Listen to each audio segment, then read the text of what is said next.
Bonjour à toutes et à tous. Aujourd'hui, on se retrouve sur un Photolab 6 en action. On va post-traiter donc cette photo. On va regarder ce qu'on va pouvoir faire avec les outils de Photolab 6, notamment ici la version Elite.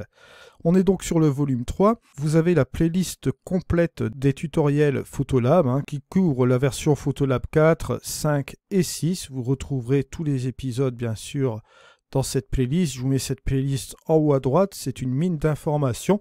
Vous allez pouvoir retrouver les différentes fonctionnalités de Photolab. Alors, avant de commencer le tutoriel, je tenais aussi à vous rappeler que vous avez les offres Black Friday. Donc, si vous possédez une licence de Photolab 5, 4 et que vous souhaitez passer à la 6, c'est peut-être le bon moment parce que vous avez des bonnes offres sur ce logiciel, bien sûr. Je vous rappelle aussi également que vous avez les offres qui sont valables sur la Nik Collection, sur également le Viewpoint, sur Filmpak, ces logiciels phares de chez DxO. Vous pouvez aussi faire des essais bien sûr, donc je vous mets tout cela dans la description de cette vidéo. Là aujourd'hui on va s'intéresser sur cette photo, je vais aller directement dans les perspectives. Ici dans la géométrie notamment, comme on a Viewpoint qui est installé dans cette version de Photolab 6 Elite, je vais m'amuser à jouer avec les perspectives. Pourquoi? Parce que sur mon image ici, vous avez une chose que vous voyez ici à l'écran, mais ce que vous ignorez, c'est que lors de la prise de vue, j'avais mon boîtier qui était incliné vers le bas. Et donc, par définition, comme mon boîtier a été incliné vers le bas, ça entraîne un petit peu des petites déformations de perspective. Alors, ces petites déformations de perspective, forcément, on va les corriger à la verticale. Je vais faire un redressement de mon boîtier, mais en post-production avec ce logiciel ici, vous allez voir, on va s'amuser. Je mets la perspective. Je vais me mettre en vertical uniquement. Il me dit un petit truc, correction automatique impossible. C'est pas un problème. Vous allez voir ici tout de suite, ici avec le haut bas, je vais redresser mon boîtier virtuellement. Tout simplement, regardez. Juste comme ceci. En allant vers la droite. Comme vous le voyez. Sinon, j'aurais pu aussi aller vers le sens contraire. Mais c'est pas ce que je veux. Donc pour rattraper un petit peu cela, je vais aller ici vers la droite. Je vais aller un petit peu juste comme ceci, vous voyez. Et si vous faites la différence, regardez avant et après, vous voyez qu'on obtient quelque chose de relativement intéressant. Maintenant, c'est pas complètement réglé ce petit truc-là. Vous voyez ici que là, la ligne d'horizon, on n'a pas l'impression qu'elle est complètement droite. On a tendance à voir qu'elle penche un petit peu, elle se courbe un petit peu ici. Là, on va faire une petite correction ici avec le gauche-droite. Vous allez voir que c'est relativement facile aussi à corriger. Soit je vais vers la droite et forcément on va déplacer tout ce qui est parti ici de l'image, mais là ça ne va pas arranger ce qu'on a ici. Donc ce qu'on va faire, on va partir sur la gauche plutôt. Juste peut-être à -8, voilà, un truc comme ça. Et regardez si vous faites la différence, avant et après, vous retrouvez un petit peu la correction de perspective que vous voulez là. On a le rapport ici, bon, horizontal, vertical, si vous le souhaitez aussi également. Vous pouvez déformer un petit peu votre image, légèrement, mais bon, là, c'est pas ce qu'on veut faire ici. Vers l'horizontal, vous voyez, on étire légèrement l'image sur le souhaite, ou à l'inverse, on peut étirer aussi sur la hauteur, pourquoi pas. C'est pas ce qu'on veut faire ici. Deuxième chose, on va aller dans la balance des blancs. Balance des blancs, bon, alors là ici, il ne s'agit pas de faire une balance des blancs pure et dure, on va simplement ici refroidir cette balance des blancs. C'est un choix personnel, pourquoi? Parce que je veux rendre un petit côté dramatique à cette scène. Je vais rajouter une petite teinte magenta légère, pas trop, bon là à 30, 24 ce sera peut-être bien comme ça. On va regarder ici, voilà, avant, après. Vous voyez, cette ambiance-là annonce un petit peu la couleur, comme on pourrait dire. On va aller ici. Alors, différence avant, après. Ce qu'on va faire, c'est qu'on ne va pas prendre en compte la correction de distorsion pour ne pas être perturbé avec la lecture. Donc avant, après. Vous voyez qu'on passe de ça à cela. Il va sans dire qu'on va faire une correction de la tonalité sélective avec bien sûr les ombres. On va tout simplement ici tirer un petit peu sur les ombres pour éclaircir un petit peu ces zones qui sont là. Alors je vais veiller à ne pas trop tirer cela bien sûr, mais bon, si on tire sur les ombres comme cela, que va-t-il se passer? bien évidemment, on va aplatir un peu le contraste dans l'image puisqu'on éclaircit les parties sombres. Donc on va rectifier cela après. Ici, au niveau des tons clairs, on va regarder ce qu'on peut faire. On peut baisser un petit peu les tons clairs. Voilà. Donc là, vous remarquerez ici qu'au niveau des tons les plus clairs, comme vous voyez là, au niveau des vagues, puis là, ici, dans les nuages, on va avoir bien évidemment ici quelque chose de différent. On va assombrir un petit peu tout cela. Et en généralité, quand on fait ces corrections tonalité sélectives, là, on est en train d'aplatir un petit peu l'ensemble. Et là, bon, on note fortement l'absence de présence dans la photo et forcément l'absence de contraste. Alors là, va sans dire, on peut utiliser les réglages avancés et le module de contraste. Module de contraste que j'ai traité dans un épisode spécial, dans une vidéo en détail. Je vais vous mettre cet épisode en haut à droite, n'hésitez pas à aller le voir, ça vous fait un point complet sur toute cette fonctionnalité de contraste. On va combiner de toute façon, vous allez le voir tout de suite, on peut jouer avec le Clearview Plus qui lui va nous corriger le voile atmosphérique, c'est sa fonction première. Mais là ici, comme j'ai utilisé mes tonalités sélectives, vous voyez que bon, par rapport au avant, et là et le après, comme j'ai dégagé un petit peu ces ombres, j'ai baissé un petit peu cette lumière, on a un petit peu aplati cette image, on a un petit peu cette absence de contraste qui peut être contrée par ce Clearview Plus, vous allez voir tout de suite, vous voyez, on rattrape ici tout de suite cette espèce de contraste, mais là, bon, bien sûr, à 50, ça fait trop, donc ce qu'on va faire, c'est le mettre, pourquoi pas, aller à 15 ou 20, 15, ça pourrait être bien. Regardez ici, hop, voilà, juste comme ceci. Un petit soupçon de Clearview Plus, vous voyez, ça apporte une chose supplémentaire ici à l'image. Une fois qu'on a fait ça, ben là on passe directement dans les contrastes. Et sur les contrastes là, on a les micro-contrastes qui se mettent en route, vous voyez ici. Et là, ce qu'on va pouvoir faire, c'est un peu réguler tous ces contrastes dans les différentes zones, que ce soit clair, moyen et ombre. Vous voyez tout cela dans l'histogramme, bien sûr. Je vous rappelle, tout ce qui est ton clair, ce sera par ici, les ombres par là, et les tons moyens, bien sûr, ici. Alors, si on déplace les ombres, vous voyez, là, on va le déplacer vers le point noir, et que va-t-il se passer? Vous allez avoir ici une apparition de contraste, comme vous le voyez là.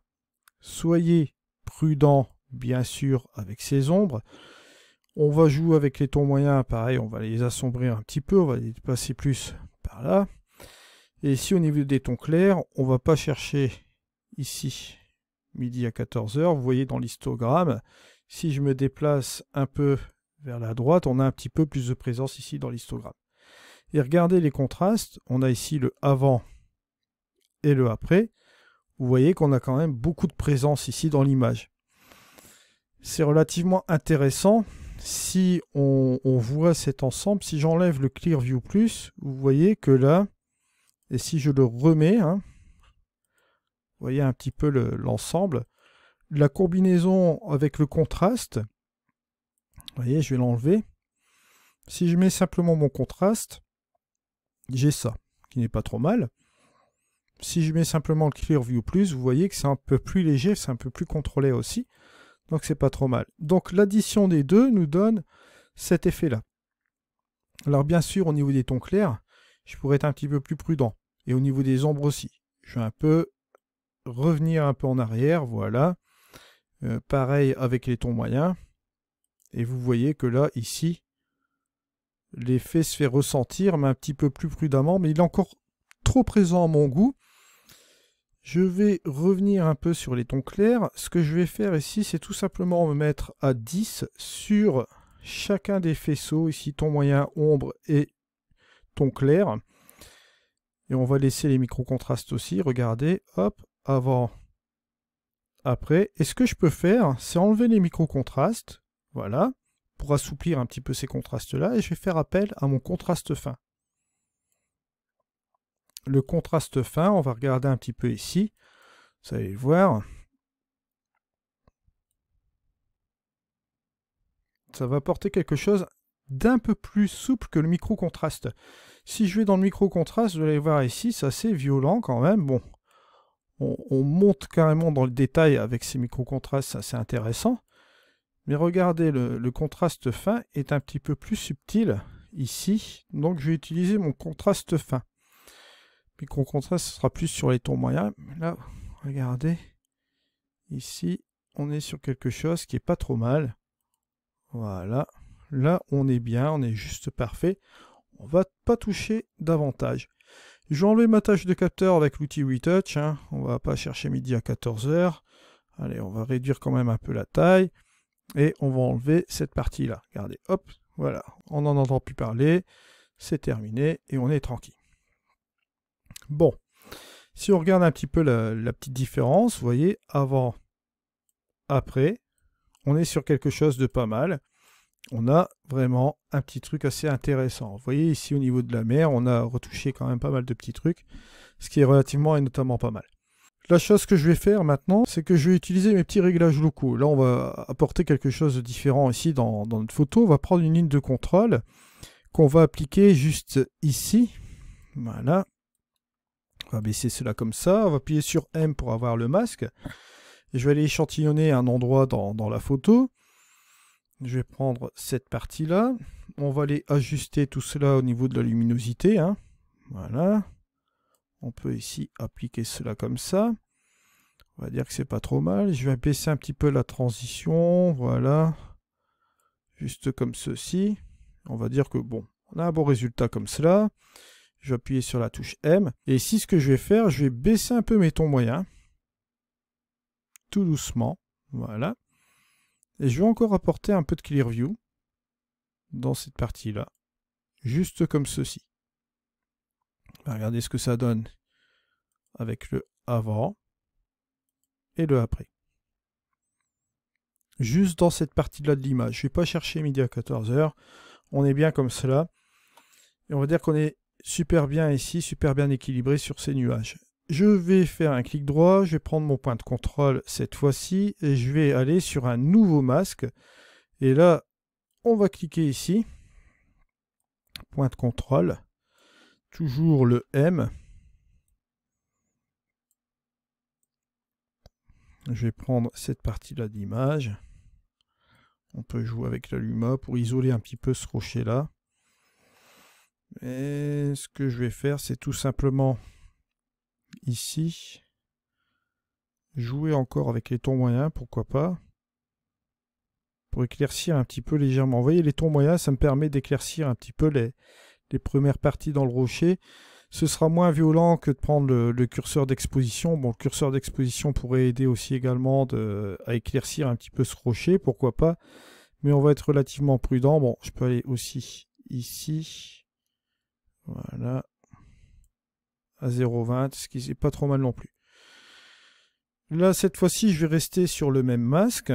Je vais employer le même réglage sur ce rocher et sur cette partie du rocher là aussi. Voilà. Juste comme cela. Vous voyez.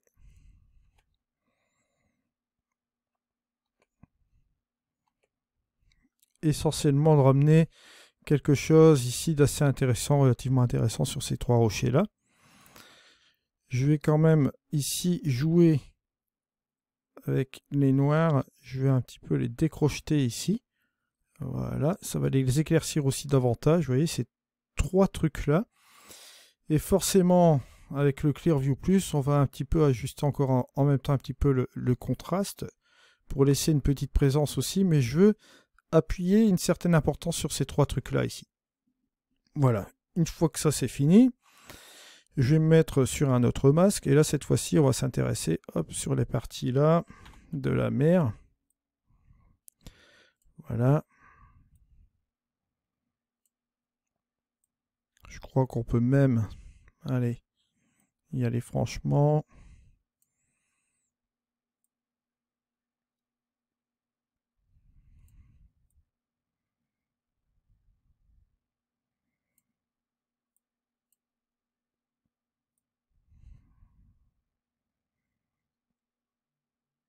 J'ai donné plus d'importance sur la partie là ici de la mer ici. Alors on va regarder un petit peu ce truc là. Voilà, plus d'avantages sur cette partie ici, puis après ça va partir en équilibre ici là. Là on peut tout simplement éclaircir aussi un peu. Hein. Voilà, au niveau des hautes lumières. Juste comme ceci. Ou bien, pour que ce soit un peu moins violent, ouais, j'ai baissé un peu comme ça. Je vais jouer plus avec les tons clairs tout simplement ici pour isoler, voilà, ce truc-là. Et si on regarde un peu la petite différence, hein, hop, avant, après, ici on va s'enlever des réglages locaux. On va aller tout simplement dans la roue chromatique ici. On va pointer avec notre petit piqueur ici avec les verts. Alors, je vais regarder avec la saturation si je peux pas désaturer un peu l'ensemble. Voilà. Ça sera pas mal comme ça. Et on va un peu changer la teinte, légèrement comme ceci. Voilà, juste comme ça. Une fois qu'on a fini cela, voilà, on va faire un avant et un après. Forcément, c'est pas trop mal. Ce que je vais faire tout de suite, c'est que là, maintenant, pour donner ce côté, finir ce côté dramatique, je vais aller dans les FX. Et là, je vais prendre le vignettage créatif, hein, pour terminer un peu cet ensemble. Là, justement, ça tombe bien. Je vais donner une importance plus sur ces trois roches-là, et puis un petit peu la première partie qu'on voit ici de la vague. Ce que je vais faire tout de suite, c'est jouer avec l'intensité. Voilà, on va baisser ce truc-là. On va jouer avec le milieu. Bon, on va plutôt aller au sens inverse. Voilà, juste comme ceci. En réglage avancé. Je reste en ovale comme ça.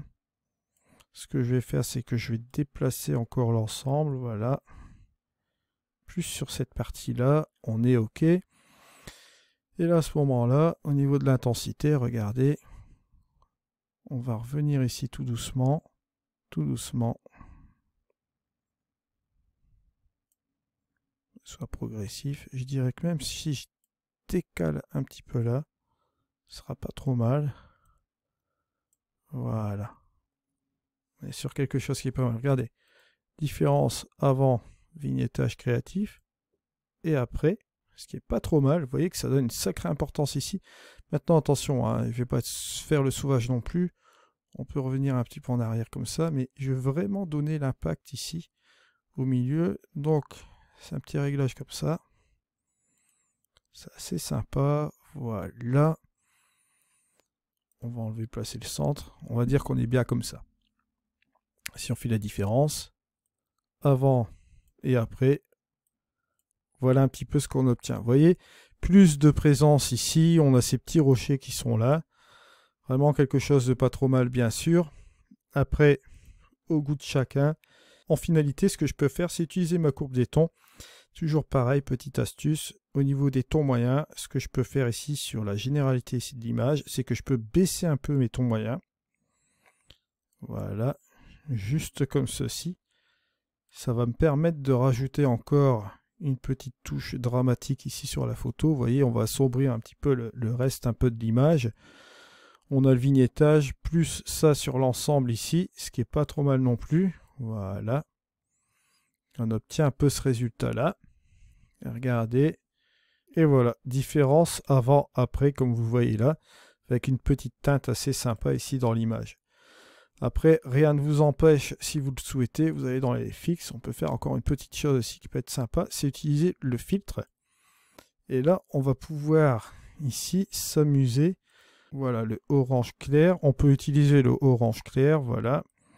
Vous allez comprendre pourquoi. Je baisse la densité complètement. Et là, j'ai utilisé le filtre avec une petite densité légère avec cet orange clair. Vous voyez, ça va avoir tendance à le teinter un petit peu comme cela. Hop, juste comme ça. Et on obtient ce résultat-là. Et regardez la différence. Hop, on a le avant et le après. Donc vous voyez un peu ce petit truc-là, hein, cette petite subtilité avec l'ajout du filtre ici. Juste comme cela. Je vous remercie de m'avoir suivi. On se retrouve dans une prochaine vidéo. C'était Eddy. Allez, ciao!